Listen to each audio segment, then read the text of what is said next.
De toute manière, vous en avez un, plusieurs. Non pas tant qu'il préexiste ou soit donné tout fait, bien qu'il préexiste à certains égards, mais de toute manière, vous en faites un. Vous ne pouvez pas désirer sans en faire un, et vous attend.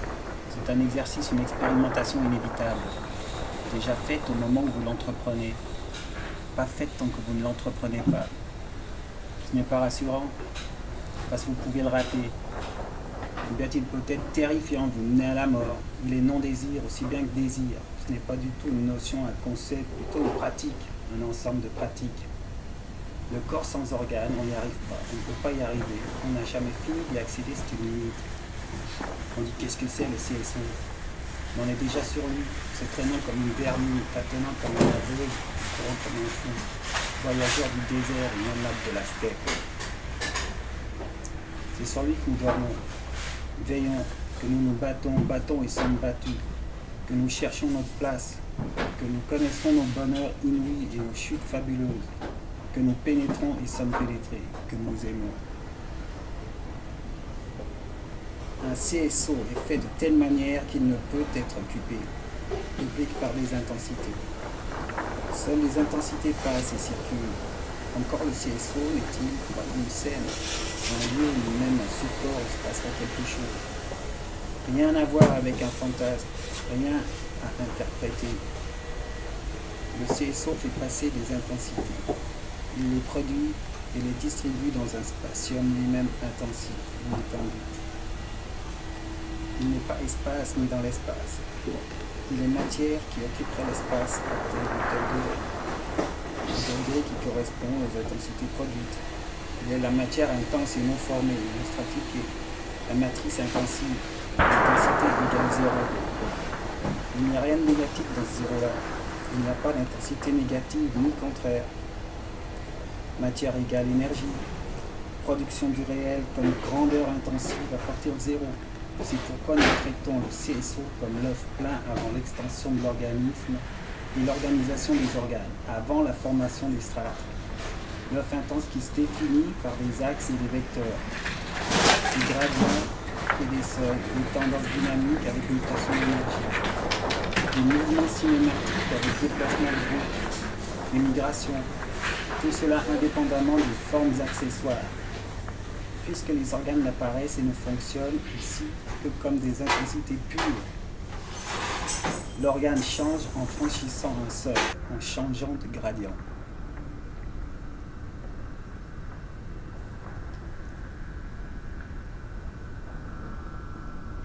Tout est permis qu'il ne soit pas extérieur au désir ni transcendant à son plan, mais qu'il ne soit pas non plus intérieur aux personnes. La moindre caresse peut être aussi forte qu'un orgasme.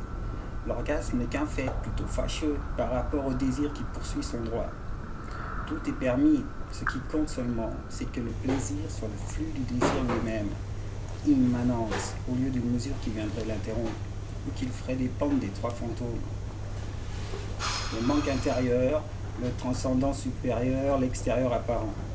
Si le désir n'a pas le plaisir pour norme, ce n'est pas au nom d'un manque qui serait impossible à combler, mais au contraire en raison de sa positivité, c'est-à-dire du plan de consistance qu'il trace autour de son procès.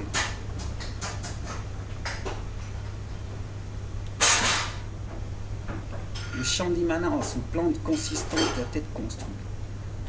Or, il peut l'être dans des formations sociales très différentes et par des agencements très différents, pervers, artistiques, scientifiques, mystiques, politiques, qui n'ont pas le même type de corps sans organes. Il sera construit morceau par morceau, lieu, conditions techniques, ne se laissant pas réduire les uns aux autres. La question serait plutôt de savoir si les morceaux peuvent se raccorder et à quel prix. Il y a forcément des croisements monstrueux. Le plan de consistance, ce serait l'ensemble de tous les CSO, pure multiplicité d'immanence, dont un morceau peut-être chinois, un autre américain, un autre médiéval, un autre petit pervers, mais dans un mouvement de déterritorialisation généralisée, où chacun prend et fait ce qu'il peut, d'après ses idées qu'il aurait réussi à abstraire dans un mois, d'après une politique ou une stratégie qu'on aurait réussi à abstraire de telle ou telle formation, un tel procédé qui serait abstrait de son origine.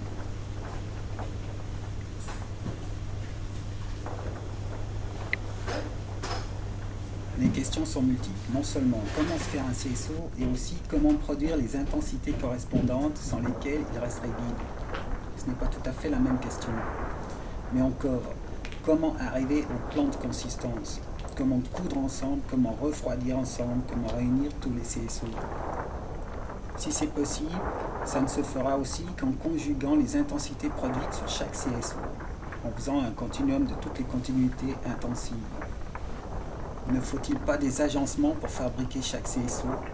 Ne faut-il pas une grande machine abstraite pour construire le plan de consistance? Nous nous apercevons peu à peu que le CSO n'est nullement le contraire des organes. Ses ennemis ne sont pas les organes. L'ennemi, c'est l'organisme. Le CSO s'oppose, non pas aux organes, mais à cette organisation des organes qu'on appelle organisme.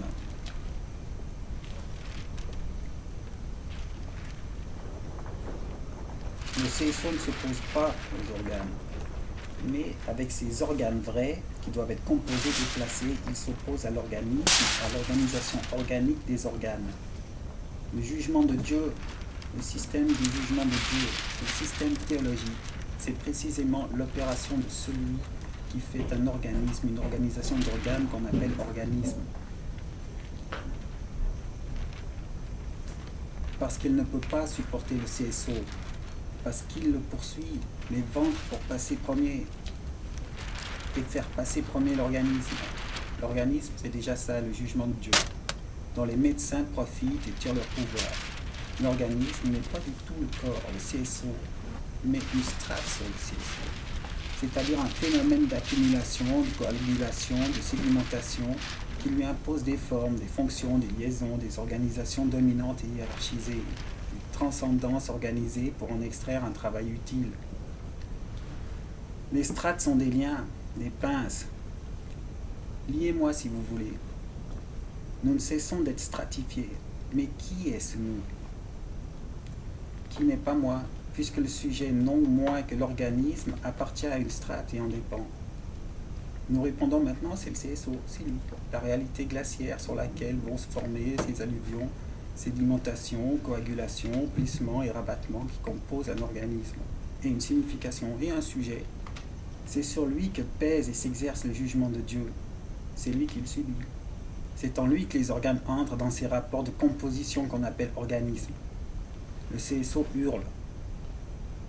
On m'a fait un organisme. On m'a plié indûment. On m'a volé mon corps.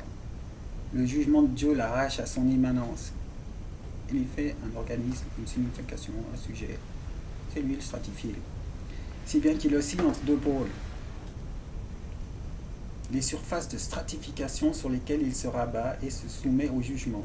Le plan de consistance dans lequel il se déploie et s'ouvre à l'expérimentation. Et si le CSO est une limite, si l'on n'a jamais fini d'y accéder, c'est parce qu'il y a toujours une strate derrière une strate encastrée dans une autre strate. Car il faut beaucoup de strates, et pas seulement de l'organisme, pour faire le jugement de Dieu.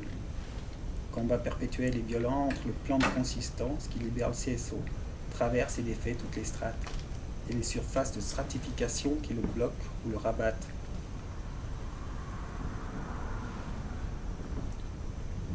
Considérons les trois grandes strates par rapport à nous, c'est-à-dire celles qui nous ligotent le plus directement. L'organisme, la signifiance et la subjectivation. La surface d'organisme, l'angle de signifiance et d'interprétation, le point de subjectivation ou d'assujettissement. Tu seras organisé, tu seras un organisme, tu articuleras ton corps, sinon tu ne seras qu'un dépravé. Tu seras signifiant et signifié, interprète et interprété, sinon tu ne seras qu'un déviant. Tu seras sujet et fixé comme tel, sujet d'énonciation rabattu sur un sujet dénoncé, sinon tu ne seras qu'un vagabond.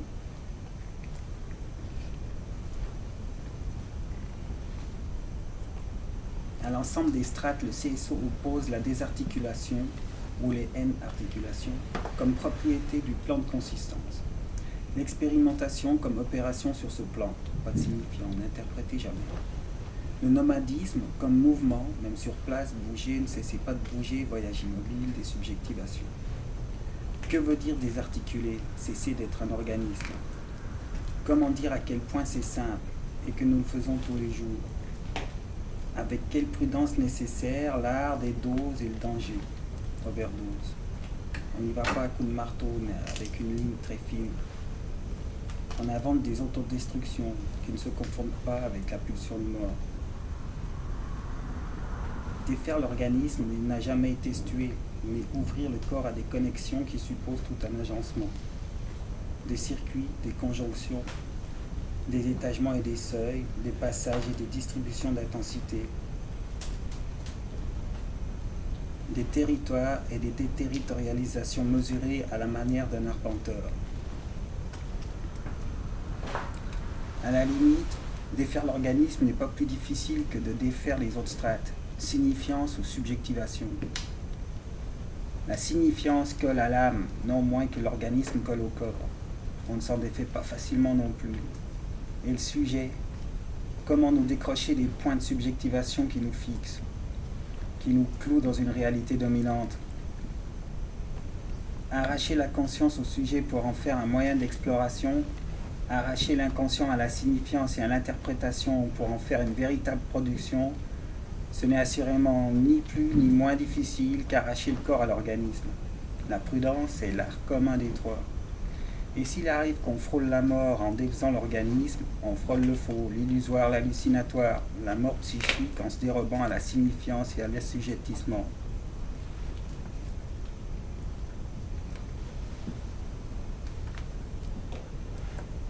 L'organisme, il faut en garder assez pour qu'il se reforme à chaque aube. Et des petites provisions de signifiance et d'interprétation, il faut en garder, même pour les opposer à leur propre système, quand les circonstances l'exigent, quand les choses, les personnes, même les situations vous y forcent. Et de petites rations de subjectivité, il faut en garder suffisamment pour pouvoir répondre à la réalité dominante, mimer les strates. On n'atteint pas au CSO et à son plan de consistance en détratifiant à la sauvage. C'est pourquoi l'on reconnaît dès le début le paradoxe de ces corps lugubres et vidés. Ils s'étaient vidés de leurs organes, au lieu de chercher les points où ils pouvaient patiemment et momentanément défaire cette organisation des organes qu'on appelle organismes. Il y avait même plusieurs manières de rater le CSO. Soit qu'on n'arriva pas à le produire, soit que, le produisant plus ou moins, rien ne se produisit sur lui. Et de l'intensité ne passait pas ou se bloquait. C'est que le CSO ne cesse d'osciller entre les surfaces qui le stratifient et le plan qui le libère. Libérez-le d'un geste trop violent, faites sauter les strates sans prudence, vous vous serez tué vous-même, enfoncé dans un trou noir, vous-même entraîné dans une catastrophe, au lieu de tracer le plan. Le pire n'est pas de rester stratifié, organisé, signifié, assujetti, mais de précipiter les strates dans un effondrement suicidaire ou dément, qui les fait tomber sur nous, plus lourdes à jamais. Voilà donc ce qu'il faudrait faire, s'installer sur une strate, expérimenter les chances qu'elle nous offre, y chercher un lieu favorable, des mouvements de déterritorialisation éventuels, des lignes de fuite possibles, les éprouver, assurer ici et là des conjonctions de flux, essayer segment par segment des continuums d'intensité, avoir toujours un petit morceau d'une nouvelle terre. C'est suivant un rapport méticuleux avec les strates qu'on arrive à libérer les lignes de fuite, à faire passer et fuir les flux conjugués, à dégager des intensités continues pour un CSO. Connecter, conjuguer, continuer, tout un diagramme contre les programmes encore signifiants et subjectifs. Nous sommes dans une formation sociale. Voir d'abord comment elle est stratifiée, pour nous, en nous, à la place où nous sommes. Remonter des strates à l'agencement plus profond où nous sommes pris. Faire basculer l'agencement tout doucement. Le faire passer du côté du plan de consistance. C'est seulement là que le CSO se révèle pour ce qu'il est. Connexion de désir, conjonction de flux, continuum d'intensité. On a construit sa petite machine à soi, prête, suivant les circonstances, à se brancher sur d'autres machines collectives.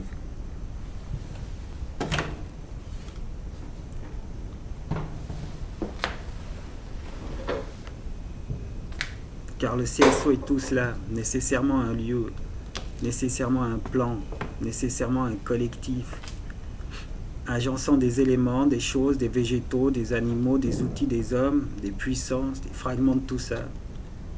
Car il n'y a pas mon corps sans organes, mais moi sur lui. Ce qui reste de moi, inaltérable et changeant de forme, franchissant des seuils.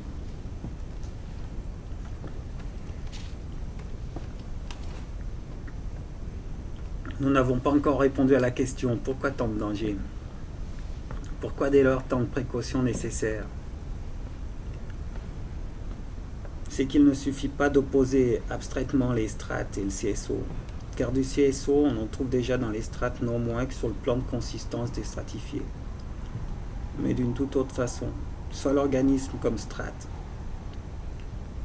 Il y a bien un CSO qui s'oppose à l'organisation des organes, qu'on appelle organisme, mais il y a aussi un CSO de l'organisme, appartenant à cette strate-là, tissu cancéreux.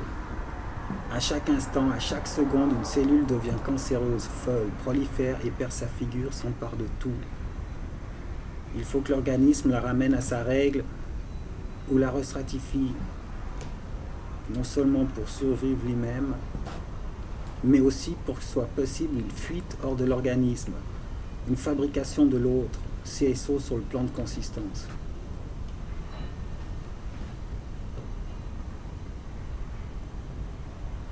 Soit la strate de signifiance. Là encore, il y a un tissu cancéreux de la signifiance. Un corps bourgeonnant du despote qui bloque toute circulation des signes, autant qu'il empêche la naissance du signe insignifiant sur l'autre, CSO. Ou bien un corps asphyxiant de la subjectivation qui rend d'autant plus impossible une libération qu'il ne laisse même pas subsister une distinction des sujets.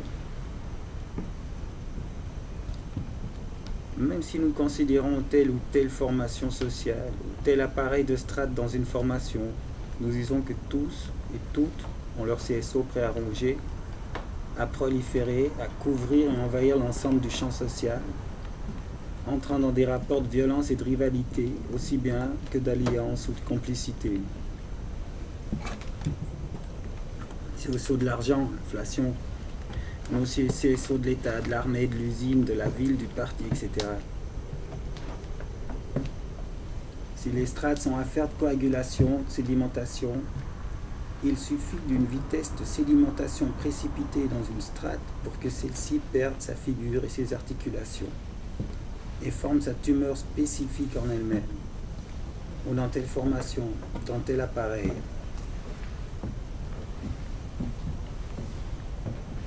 Les strates engendrent leur CSO, totalitaire et fasciste, terrifiante caricature du plan de consistance.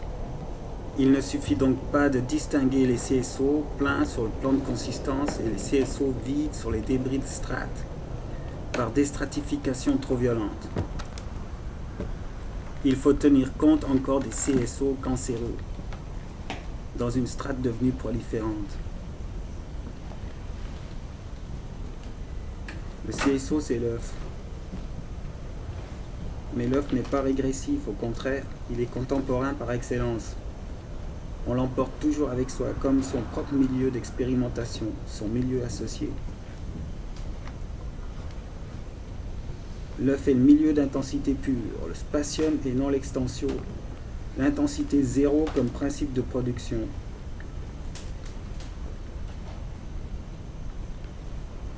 Il y a une convergence fondamentale de la science et du mythe, de l'embryologie et de la mythologie, de l'œuf biologique et de l'œuf psychique ou cosmique.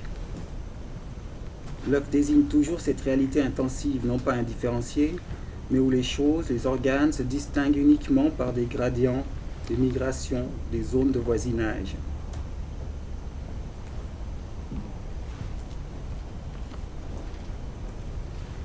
L'œuf est le CSO. Le CSO n'est pas avant l'organisme. Il y est adjacent et ne cesse pas de se faire. S'il est lié à l'enfance, ce n'est pas au sens où l'adulte régresserait à l'enfant et l'enfant à la mère, mais au sens où l'enfant, tel le jumeau d'Ogon, qui emporte avec lui un morceau de placenta, arrache à la forme organique de la mère une matière intense et déstratifiée qui constitue au contraire sa rupture perpétuelle avec le passé, son expérience, son expérimentation actuelle. Le CSO est bloc d'enfance, devenir, le contraire du souvenir d'enfance. Il n'est pas l'enfant avant l'adulte, ni la mère avant l'enfant. Il est la stricte contemporanéité de l'adulte, de l'enfant et de l'adulte, leur carte de densité et d'intensité comparée, et toutes les variations sur cette carte.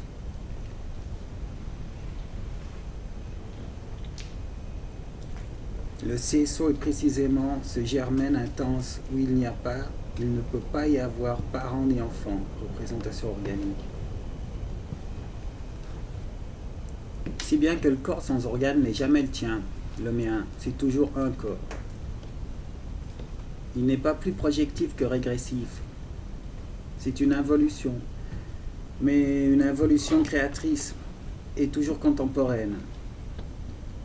Les organes se distribuent sur le CSO, mais justement, ils s'y distribuent indépendamment de la forme d'organisme. Les formes deviennent contingentes. Les organes ne sont plus que des intensités produites, des flux, des seuils et des gradients. Un ventre, un œil, une bouche. L'article indéfini ne manque de rien. Il n'est pas indéterminé ou indifférencié, mais exprime la pure détermination d'intensité, la différence intensive. L'article indéfini est le conducteur du désir. Il ne s'agit pas du tout d'un corps morcelé, éclaté, ou d'organes sans corps, OSC. Le CSO est juste le contraire. Il n'y a pas du tout organe morcelé par rapport à une unité perdue, ni retour à l'indifférencié par rapport à une totalité différenciable. Il y a distribution des raisons intensives d'organes, avec leur article positif indéfini, au sein d'un collectif ou d'une multiplicité, dans un agencement et suivant des connexions machiniques opérant sur un CSO.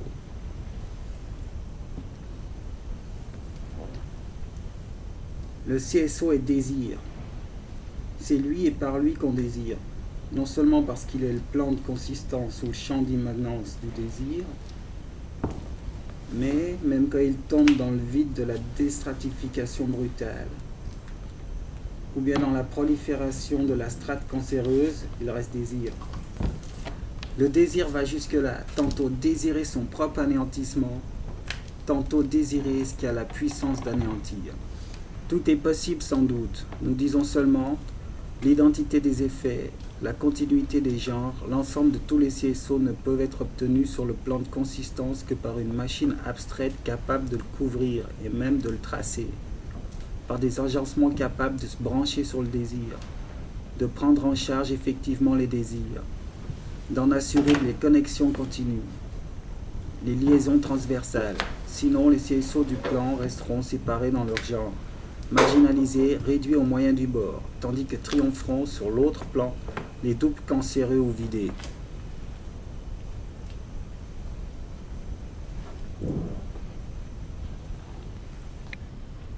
De toute manière, vous en avez un ou plusieurs. Non pas tant qu'il préexiste ou soit donné tout fait, bien qu'il préexiste à certains égards, mais de toute manière, vous en faites un. Vous ne pouvez pas désirer sans en faire un, et il vous attend. C'est un exercice, une expérimentation inévitable, déjà faite au moment où vous l'entreprenez, pas faite tant que vous ne l'entreprenez pas. Ce n'est pas rassurant, parce que vous pouvez le rater. Ou bien il peut être terrifiant, vous menez à la mort. Il est non-désir aussi bien que désir. Ce n'est pas du tout une notion, un concept, plutôt une pratique, un ensemble de pratiques. Le corps sans organes, on n'y arrive pas, on ne peut pas y arriver. On n'a jamais fini d'y accéder, c'est une limite. On dit qu'est-ce que c'est le CSO? On en est déjà sur lui, se traînant comme une vermine, tâtonnant comme un aveugle, ou courant comme un fou, voyageur du désert et nomade de la steppe. C'est sur lui que nous dormons, veillons, que nous nous battons et sommes battus, que nous cherchons notre place, que nous connaissons nos bonheurs inouïs et nos chutes fabuleuses, que nous pénétrons et sommes pénétrés, que nous aimons. Un CSO est fait de telle manière qu'il ne peut être occupé, peuplé par des intensités. Seules les intensités passent et circulent. Encore le CSO n'est-il pas une scène, un lieu, ni même un support où se passerait quelque chose.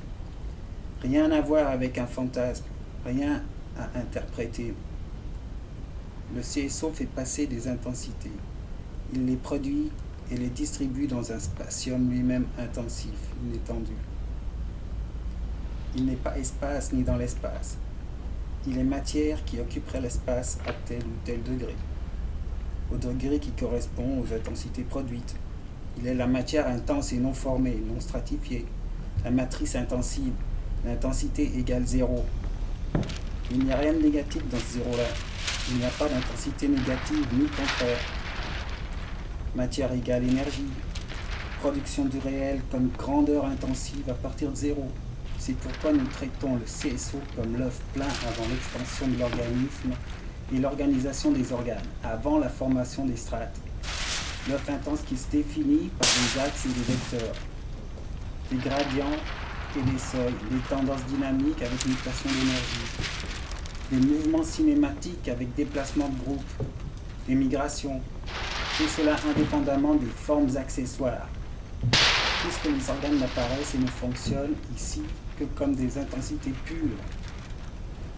L'organe change en franchissant un seuil, en changeant de gradient.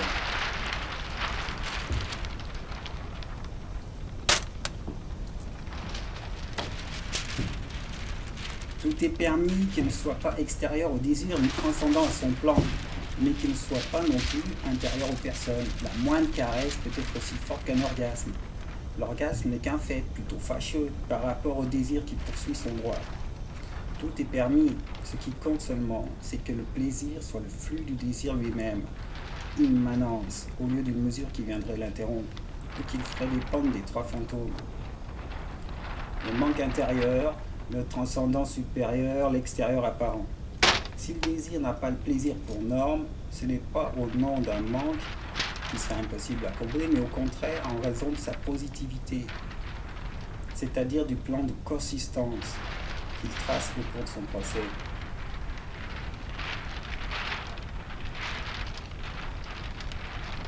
Le champ d'immanence au plan de consistance doit être construit.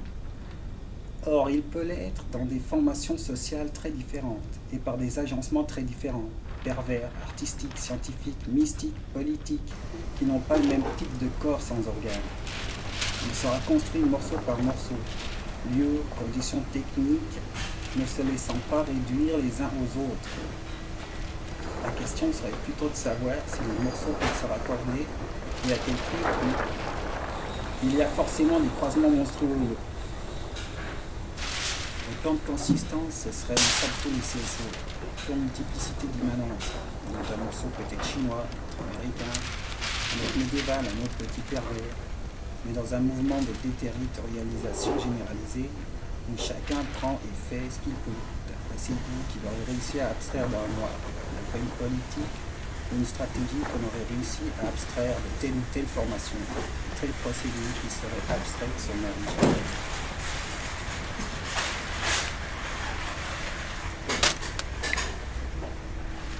Les questions sont multiples. Non seulement comment se faire un CSO, et aussi comment produire les intensités correspondantes sans lesquelles il resterait vide. Ce n'est pas tout à fait la même question. Mais encore, comment arriver au plan de consistance? Comment coudre ensemble? Comment refroidir ensemble? Comment réunir tous les CSO? Si c'est possible, ça ne se fera aussi qu'en conjuguant les intensités produites sur chaque CSO, en faisant un continuum de toutes les continuités intensives. Ne faut-il pas des agencements pour fabriquer chaque CSO? Ne faut-il pas une grande machine abstraite pour construire les plans de consistance? Nous nous apercevons peu à peu que le CSO n'est nullement le contraire des organes.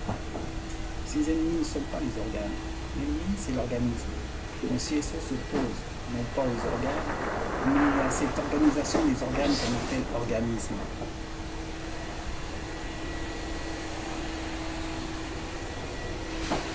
Le CSO ne s'oppose pas aux organes, mais avec ses des organes vrais qui doivent être composés et placés. Il s'oppose à l'organisme, à l'organisation organique des organes. Le jugement de Dieu, le système du jugement de Dieu, le système théologique, c'est précisément l'opération de celui qui fait un organisme, une organisation d'organes qu'on appelle organisme. Parce qu'il ne peut pas supporter le CSO, parce qu'il est poursuivi, le ventre est passé comme de faire passer comme l'organisme. L'organisme fait déjà ça, le jugement de Dieu, dont les médecins profitent et tirent leur pouvoir. L'organisme n'est pas du tout le corps, le CSO, mais une strate sur le CSO, c'est-à-dire un phénomène d'accumulation, de coagulation, de sédimentation qui lui impose des formes, des fonctions, des liaisons, des organisations dominantes et hiérarchisées, des transcendances organisées pour en extraire un travail utile. Les strates sont des liens, des pinces. Liez-moi si vous voulez. Nous ne cessons d'être stratifiés. Mais qui est ce nous? Qui n'est pas moi, puisque le sujet non moins que l'organisme appartient à une strate et en dépend. Nous répondons maintenant, c'est le CSO, c'est nous, la réalité glaciaire sur laquelle vont se former ces alluvions, sédimentation, coagulation, glissement et rabattement qui composent un organisme, et une signification et un sujet. C'est sur lui que pèse et s'exerce le jugement de Dieu. C'est lui qui le subit. C'est en lui que les organes entrent dans ces rapports de composition qu'on appelle organisme. Le CSO hurle. On m'a fait un organisme. On m'a plié indûment. On m'a volé mon corps. Le jugement de Dieu l'arrache à son immanence. Il y fait un organisme, une signification, un sujet stratifié. Si bien qu'il oscille entre deux pôles. Les surfaces de stratification sur lesquelles il se rabat et se soumet au jugement. Les plans de consistance dans lesquels il se déploie et s'ouvre à l'expérimentation. Et si le CSO est une limite, si l'on n'a jamais pu y accéder, c'est parce qu'il y a toujours une strate derrière une strate encastrée dans une autre strate. Car il faut beaucoup de strates, et pas seulement de l'organisme, pour faire le jugement de Dieu. Combat perpétuel et violent entre le plan de consistance qui libère le CSO, traverse et défait toutes les strates, et les surfaces de stratification qui le bloquent ou le rabattent.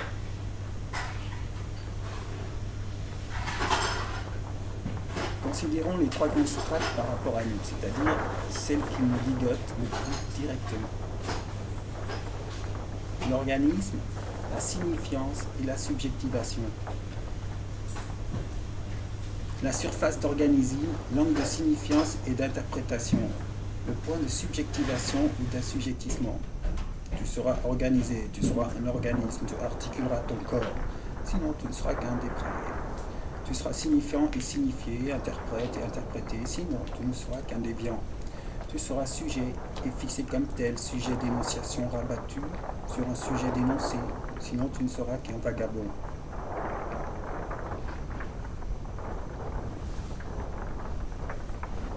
À l'ensemble des strates, le CSO oppose la désarticulation ou les N-articulations comme propriété du plan de consistance. L'expérimentation comme opération sur ce plan, pas de signifiant, n'interprétez jamais. Le nomadisme comme mouvement, même sur place, bouger, ne cessez pas de bouger, voyage immobile, des subjectivations. Que veut dire désarticuler? Cesser d'être un organisme. Comment dire à quel point c'est simple et que nous le faisons tous les jours? Avec quelle prudence nécessaire, l'art des doses et le danger. Overdose. On n'y va pas à coups de marteau, mais avec une ligne très fine. On invente des autodestructions qui ne se confondent pas avec la pulsion de mort. Défaire l'organisme n'a jamais été tué, mais ouvrir le corps à des connexions qui supposent tout un agencement. Des circuits, des conjonctions, des étagements et des seuils, des passages et des distributions d'intensité, des territoires et des déterritorialisations mesurées à la manière d'un arpenteur. À la limite, défaire l'organisme n'est pas plus difficile que de défaire les autres strates, signifiance ou subjectivation. La signifiance colle à l'âme, non moins que l'organisme colle au corps. On ne s'en défait pas facilement non plus. Et le sujet, comment nous décrocher les points de subjectivation qui nous fixent? qui nous cloue dans une réalité dominante. Arracher la conscience au sujet pour en faire un moyen d'exploration, arracher l'inconscient à la signifiance et à l'interprétation pour en faire une véritable production, ce n'est assurément ni plus ni moins difficile qu'arracher le corps à l'organisme. La prudence est l'art commun des trois. Et s'il arrive qu'on frôle la mort en défaisant l'organisme, on frôle le faux, l'illusoire, l'hallucinatoire, la mort psychique en se dérobant à la signifiance et à l'assujettissement.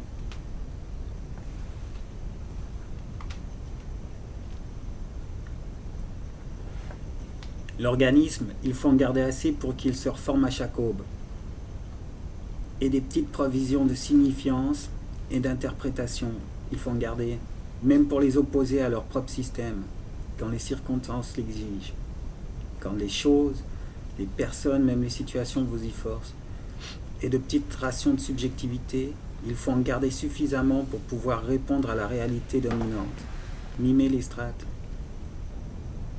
On n'atteint pas au CSO et à son plan de consistance en détratifiant à la sauvage. C'est pourquoi l'on reconnaît dès le début le paradoxe de ces corps lugubres et vidés. Ils s'étaient vidés de leurs organes, au lieu de chercher les points où ils pouvaient patiemment et momentanément défaire cette organisation des organes qu'on appelle organismes. Il y avait même plusieurs manières de rater le CSO. Soit qu'on n'arriva pas à le produire, soit que, produisant plus ou moins, rien ne se produisit sur lui. Les intensités ne passaient pas ou se bloquaient. C'est que le CSO ne cesse d'osciller entre les surfaces qui le stratifient et le plan qui le libère. Libérez-le d'un geste trop violent, faites sauter les strates sans prudence, vous vous serez tué vous-même, enfoncé dans un trou noir, ou même entraîné dans une catastrophe, au lieu de tracer le plan.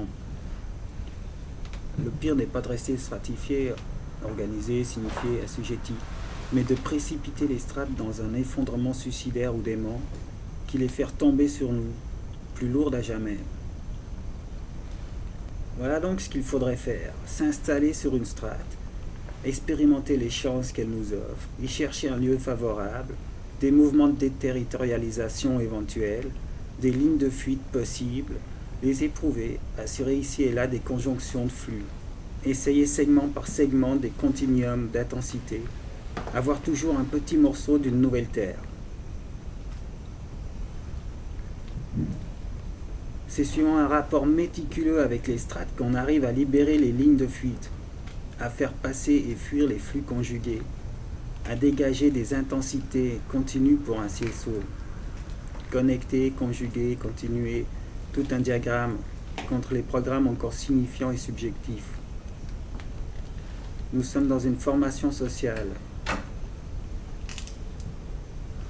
Voir d'abord comment elle est stratifiée, pour nous, en nous, à la place où nous sommes.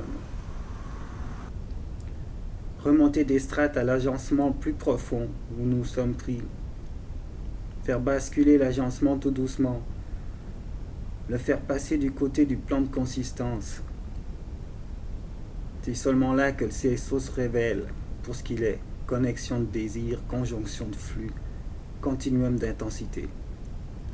On a construit sa petite machine à soi, prête, suivant les circonstances, à se brancher sur d'autres machines collectives.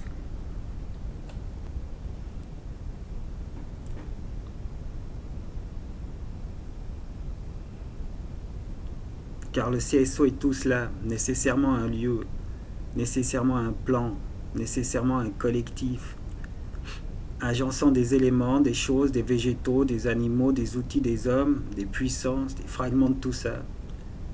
Car il n'y a pas mon corps sans organe, mais moi sur lui. Ce qui reste de moi, inaltérable et changeant de forme, franchissant des seuils.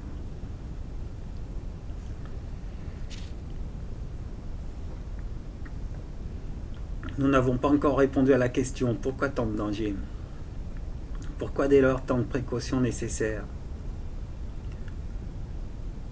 C'est qu'il ne suffit pas d'opposer abstraitement les strates et le CSO, car du CSO on en trouve déjà dans les strates non moins que sur le plan de consistance des stratifiés, mais d'une toute autre façon, soit l'organisme comme strate.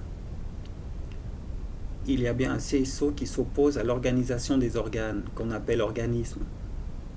Mais il y a aussi un CSO de l'organisme appartenant à cette strate-là, tissu cancéreux.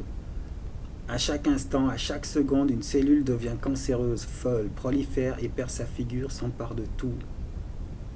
Il faut que l'organisme la ramène à sa règle ou la restratifie, non seulement pour survivre lui-même, mais aussi pour que soit possible une fuite hors de l'organisme, une fabrication de l'autre, CSO sur le plan de consistance.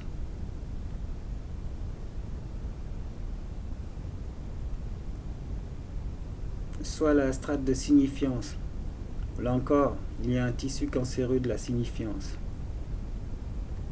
Un corps bourgeonnant du despote qui bloque toute circulation des signes, autant qu'il empêche la naissance du signe insignifiant sur l'autre, CSO.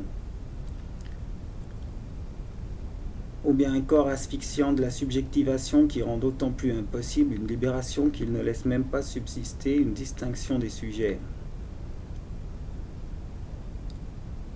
Même si nous considérons telle ou telle formation sociale ou tel appareil de strate dans une formation, nous disons que tous et toutes ont leur CSO prêt à ronger, à proliférer, à couvrir et envahir l'ensemble du champ social, entrant dans des rapports de violence et de rivalité, aussi bien que d'alliance ou de complicité.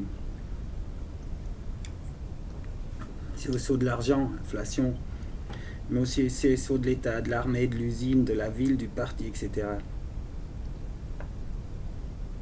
Si les strates sont affaires de coagulation, de sédimentation, il suffit d'une vitesse de sédimentation précipitée dans une strate pour que celle-ci perde sa figure et ses articulations, et forme sa tumeur spécifique en elle-même, ou dans telle formation, dans tel appareil.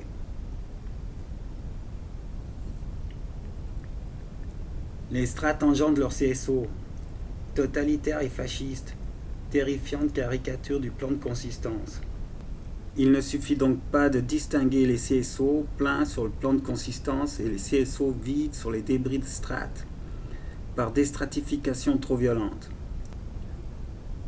Il faut tenir compte encore des CSO cancéreux, dans une strate devenue proliférante. Le CSO, c'est l'œuf. Mais l'œuf n'est pas régressif, au contraire, il est contemporain par excellence. On l'emporte toujours avec soi, comme son propre milieu d'expérimentation, son milieu associé. L'œuf est le milieu d'intensité pure, le spatium et non l'extensio, l'intensité zéro comme principe de production.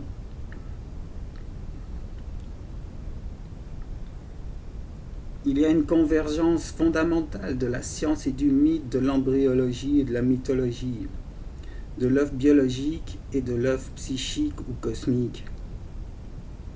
L'œuf désigne toujours cette réalité intensive, non pas indifférenciée, mais où les choses, les organes se distinguent uniquement par des gradients, des migrations, des zones de voisinage.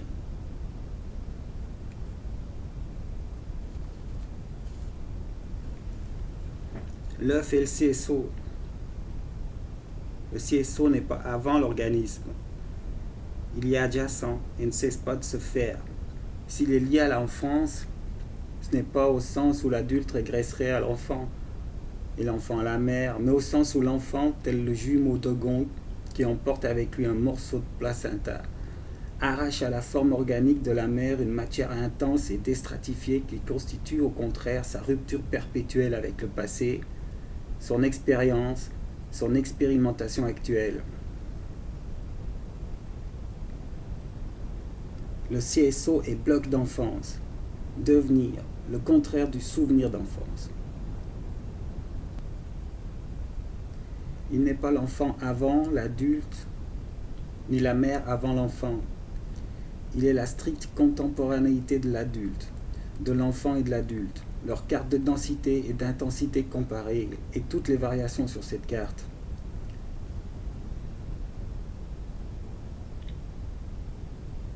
Le CSO est précisément ce germen intense où il n'y a pas, il ne peut pas y avoir parent ni enfant, représentation organique. Si bien que le corps sans organes n'est jamais le tien, Le mien, c'est toujours un corps. Il n'est pas plus projectif que régressif. C'est une involution, mais une involution créatrice et toujours contemporaine. Les organes se distribuent sur le CSO, mais justement, ils s'y distribuent indépendamment de la forme d'organisme. Les formes deviennent contingentes. Les organes ne sont plus que des intensités produites, des flux, des seuils et des gradients. Un ventre, un œil, une bouche. L'article indéfini ne manque de rien. Il n'est pas indéterminé ou indifférencié, mais exprime la pure détermination d'intensité, la différence intensive. L'article indéfini est le conducteur du désir. Il ne s'agit pas du tout d'un corps morcelé, éclaté, ou d'organes sans corps, OSC. Le CSO est juste le contraire. Il n'y a pas du tout organe morcelé par rapport à une unité perdue, ni retour à l'indifférencié par rapport à une totalité différenciable. Il y a distribution des raisons intensives d'organes, avec leur article positif indéfini, au sein d'un collectif ou d'une multiplicité, dans un agencement et suivant des connexions machiniques opérant sur un CSO.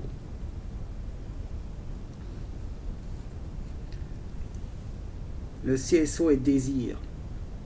C'est lui et par lui qu'on désire, non seulement parce qu'il est le plan de consistance ou le champ d'immanence du désir, mais même quand il tombe dans le vide de la déstratification brutale, ou bien dans la prolifération de la strate cancéreuse, il reste désir. Le désir va jusque-là, tantôt désirer son propre anéantissement, tantôt désirer ce qui a la puissance d'anéantir. Tout est possible sans doute, nous disons seulement l'identité des effets, la continuité des genres, l'ensemble de tous les CSO ne peuvent être obtenus sur le plan de consistance que par une machine abstraite capable de le couvrir et même de le tracer, par des agencements capables de se brancher sur le désir, de prendre en charge effectivement les désirs, d'en assurer les connexions continues, les liaisons transversales. Sinon, les CSO du plan resteront séparés dans leur genre, marginalisés, réduits aux moyens du bord, tandis que triompheront sur l'autre plan les doubles cancéreux ou vidés.